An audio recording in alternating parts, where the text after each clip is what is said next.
Ayos lang kung i-block mo ko, i-mute, i-restrict.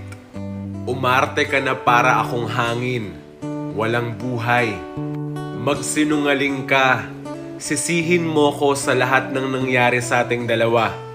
Pero alam ko na hindi mo makakalimutan na nung pinagtatabuyan ka ng mundo, nandun ako, nakikinig sa'yo.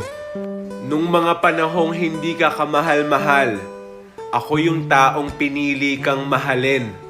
Hindi mo ko makakalimutan dahil nung mga panahong kasuko-suko ka, hindi kita sinukuan.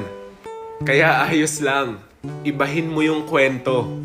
Pero hindi mo mababago ang katotohanan na sa isang punto ng buhay mo, naging kakampi mo ko.